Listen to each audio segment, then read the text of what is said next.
Madame, monsieur, bonsoir, je suis très heureux de vous retrouver. Voici les titres de l'actualité de ce dimanche. Un protocole détaillé dévoilé pour la rentrée du 2 septembre prochain pour 12 millions d'élèves. Une nouvelle fois placé sous le signe du Covid-19, le ministre de l'Éducation nationale Jean-Michel Blanquer a évoqué quelles seront les modalités à venir entre cours en présentiel et distanciel, ainsi que passe sanitaire. Deux nouvelles fusillades ont éclaté ce week-end à Marseille, ainsi qu'un enlèvement violent. La piste du règlement de compte en lien avec trafic de drogue semble être privilégiée. D'après les premiers éléments de l'enquête, ce sont 3 personnes qui sont décédées et également connues des services de police. Une réunion du G7 pour des discussions urgentes est prévue ce mardi, une semaine après l'arrivée au pouvoir des talibans, et des milliers d'Afghans tentent désespérément de fuir le pays et prennent d'assaut l'aéroport de Kaboul, où déjà des civils sont morts aujourd'hui dans un climat de tensions extrêmes. Enfin, dans ce journal, nous partirons en escapade au Mexique, découvrir les plus beaux cénotes, des puits de lumière et d'eau douce, une baignade insolite et magique qui renvoie à l'histoire des civilisations mayas. Mais avant de développer l'ensemble de tous ces titres, revenons un instant sur la situation aux États-Unis où l'ouragan Henri, qui a d'ailleurs été rétrogradé en tempête tropicale, s'apprête désormais à toucher le nord-est du pays, où l'état d'urgence a été décrété à New York et fait craindre le pire aux habitants qui se sont préparés en se barricadant ces dernières heures. Émilie Dubac et Mathis Armand. Les catastrophes naturelles s'enchaînent dans toutes les régions du monde. Ce week-end, aux États-Unis, un ouragan était prévu. En 2020, une dizaine d'ouragans ont touché le pays. Cependant, la zone qui est à risque ce week-end n'est que rarement traversée par ce type d'événement météorologique. En effet, l'ouragan prénommé Henri se dirige vers le nord-est des États-Unis, où le dernier ouragan enregistré dans cette zone date d'il y a 30 ans. Depuis vendredi, la région est placée en alerte. À New York et dans toute la Nouvelle-Angleterre, des vents de 120 km/h sont prévus. De plus, les météorologistes américains s'attendaient à des inondations dans la nuit de samedi à dimanche. Finalement, l'ouragan Henri a ralenti et a donc été rétrogradé en tempête tropicale. Il a fini par atteindre l'état de Rhode Island hier à 12h15 heure locale, avec des vents enregistrés à 95 km/h. Un état d'urgence a été déclaré plus tôt dans la journée. La prudence est demandée à la population locale, notamment aux habitants de New York ou encore de Boston, qui sont tous encouragés à suivre l'évolution de la situation, éviter les déplacements inutiles et se mettre en sécurité. Retour en France où Jean-Michel Blanquer, le ministre de l'Éducation nationale, s'est exprimé dans le journal du dimanche aujourd'hui quant aux modalités de la rentrée scolaire à venir, classée de nouveau sous le signe de la crise sanitaire. Pas de passe sanitaire obligatoire pour les élèves et enseignants, une bonne nouvelle. On fait le point avec ce reportage de Noé Zislin et Davian May. La Polynésie française se reconfine ce lundi, notamment car les cas se multiplient et le taux d'incidence avoisine les 2800 cas pour 100 000 habitants. Ce taux a été multiplié par 14 en 2 semaines, c'est 10 fois plus que le taux moyen français qui est environ 230 cas pour 100 000 habitants. Le nombre de cas journaliers baisse légèrement depuis quelques jours, mais les patients hospitalisés et en réanimation continuent d'arriver. La France vient de passer le cap des 47 millions de primo-vaccinés et des 40,5 millions qui ont un schéma vaccinal complet. Le protocole de la rentrée est celui du niveau 2. Il comprend le port du masque dès la primaire, la possibilité aux collégiens et lycéens de se faire vacciner dans leur établissement, l'aération des salles de classe et les limitations pour éviter le brassage des élèves. La vaccination des 12 ans est lancée et les élèves cas contact non vaccinés devront s'isoler pendant 7 jours chez eux. Les manifestants anti-vaccins et anti-pass sanitaire ralentissent le rythme, mais continuent les manifestations malgré la présence de chiffres prouvant l'efficacité du vaccin, comme au CHU de Lille avec 97% des personnes hospitalisées non vaccinées. Le pass sanitaire est demandé maintenant aux cafés, restaurants, lieux de culture et de loisirs et aux centres commerciaux de plus de 20 000 m². Et en attendant la rentrée, soyez prudents si vous êtes sur les routes. La circulation est classée vert dans le sens des départs, du rouge et orange dans le sens des retours. Et des bouchons d'ailleurs ont été localisés cet après-midi. À Marseille, ce sont 2 fusillades ayant fait 3 morts et un violent enlèvement qui a secoué la ville la nuit dernière. La piste du règlement de compte sur fond de trafic de stupéfiants semble être privilégiée, selon les avancées de l'enquête. Les explications avec Noé Zislin. Toujours en France, dans le Var, les pompiers sont encore sur le qui-vive. Alors que la propagation a été stoppée, le risque est toujours présent. Un incendie qui a déjà fait 2 morts et détruit des milliers d'hectares de forêt. Pierre-Emmanuel Alter. Il est environ 17h45, lundi, sur l'aire d'autoroute A57 de Gonfaron dans le Var, quand un mégot de cigarette, selon les dernières sources policières, cause un départ de feu. L'incendie prend très vite de l'ampleur, avançant à la vitesse de 4 km/h dans la nuit de lundi à mardi. Le feu ravage des milliers d'hectares et devient le plus important de l'été. Certains habitants indiquent même qu'ils n'ont jamais connu un tel événement. La France est à son tour touchée par les flammes, après les incendies impressionnants en Grèce, en Turquie et en Algérie. La bataille continue, le feu n'est pas fixé et stabilisé. Les prochaines heures sont particulièrement décisives, avait insisté Emmanuel Macron en déplacement sur les lieux de l'incendie. Et alors que les flammes courent toujours, 2 corps sont retrouvés calcinés dans une maison touchée par les flammes dans la petite commune de Grimaud, dans le Var. Attisé par un vent capricieux toute la journée, l'incendie qui ravage le massif des Morts et l'arrière-pays de Saint-Tropez s'étend vers le nord, mercredi. Selon la préfecture du Var, 7000 personnes, des habitants mais aussi des touristes français ou étrangers, ont été évacués de leur maison ou de leur camping, dans 15 centres d'accueil. Après 5 jours de lutte acharnée des pompiers, le feu est fixé vendredi, mais pas éteint. Les effectifs de pompiers sur place passent de 1200 à 400 ce dimanche, afin d'assurer une couverture totale de surveillance sur l'ensemble des massifs des départements limitrophes.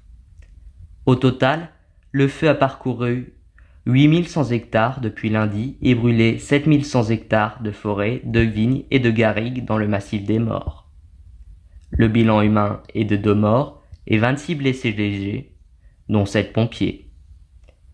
L'ensemble des massifs forestiers varois resteront interdits d'accès en raison du risque élevé de départ de feu dans les prochains jours. D'après les derniers dires des pompiers qui restent sur le qui-vive, la situation ne va pas s'améliorer dans les prochaines heures. Des inondations, coupures de courant et des rafales jusqu'à 126 km/h ont été enregistrées après un épisode orageux particulièrement intense en Moselle. Les pompiers ont dû intervenir pas moins de 350 fois la nuit dernière. Dans le secteur de Metz et de Saint-Arnold, les dégâts sont importants, mais aucune victime n'est à déplorer. Partons désormais en Russie où l'état d'urgence a été décrété pour une 6e fois. Suite à l'importante propagation de feux de forêt, ce sont 900 hectares qui sont partis en fumée dans la région du centre du pays. Après 2 incendies et de nombreux riverains ont dû être évacués.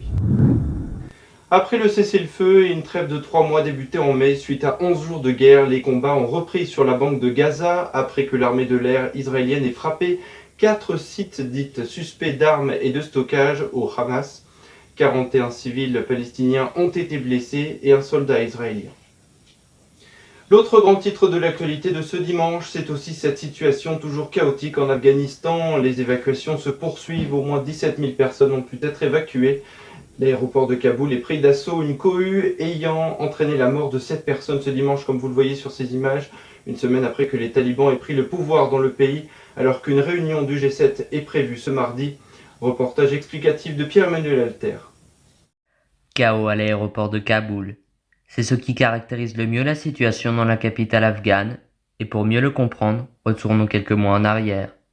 Nous sommes en 2016, lorsque l'ancien président américain Donald Trump annonce s'engager à mettre un terme, selon lui, aux guerres sans fin de l'Amérique, et notamment à la plus longue de l'histoire qu'aient connue les États-Unis, en Afghanistan. 4 ans plus tard, son successeur Joe Biden emboîte son pas en confirmant le retrait des troupes américaines dans le pays d'Asie centrale. Dans un pays mené par un gouvernement et une armée affaiblie, la situation permet d'ouvrir une porte d'entrée aux talibans. Mouvement extrémiste islamique instaurant le principe de la charia. Après une avancée fulgurante de 10 jours, les talibans se sont emparés de la capitale afghane, tandis que le président Ashraf Ghani a fui le pays. Par ailleurs, il a reconnu que les talibans avaient gagné moins d'un mois avant le 20e anniversaire des attentats du 11 septembre, ayant provoqué l'intervention américaine contre le régime des talibans qui abritait Al-Qaïda. Depuis lundi, l'heure était à l'évacuation des ressortissants étrangers, pendant que le chaos régnait dans les rues de Kaboul. 5 avions de rapatriement français ont déjà atterri à Roissy, comme l'avait annoncé Emmanuel Macron dans une allocution. Des milliers d'habitants s'efforcent de fuir, s'agglutinant notamment à l'aéroport, où des scènes de chaos ont été rapportées. Certains Afghans, désespérés, ont tenté de donner leur enfant aux soldats, afin de leur promettre un avenir meilleur. Cette nuit, des mouvements de foule ont fait cette mort aux alentours de l'aéroport. De nombreux autres diplomates et ressortissants étrangers ont également été évacués à la hâte de Kaboul. Alors qu'un G7 exceptionnel aura lieu mardi prochain, le Conseil de sécurité de l'ONU s'est déjà réuni et a exhorté les talibans à démontrer par des faits leurs promesses d'amnistie notamment. Lorsqu'ils dirigeaient le pays, entre 1996 et 2001, les talibans avaient imposé leur version ultra-rigoriste de la loi islamique. Ils ont maintes fois promis que s'ils revenaient au pouvoir, ils respecteraient les droits humains, en particulier ceux des femmes, en accord avec les valeurs islamiques. Enfin, pour défendre les États-Unis face aux nombreuses polémiques, le secrétaire d'État américain Anthony Blinken a assuré « Ceci n'est pas Saïgon », évoquant la chute de la capitale vietnamienne en 1975, un souvenir encore douloureux pour les Américains. Alors que le président américain Joe Biden a défendu sa décision, son prédécesseur Donald Trump a fustigé l'une des plus grandes défaites dans l'histoire américaine et l'a appelé à démissionner. Allez, toute autre chose à présent, elle est devenue un symbole de la résistance, de la lutte antiraciste, tant pour ses valeurs et ses combats entrés dans le cœur des Français.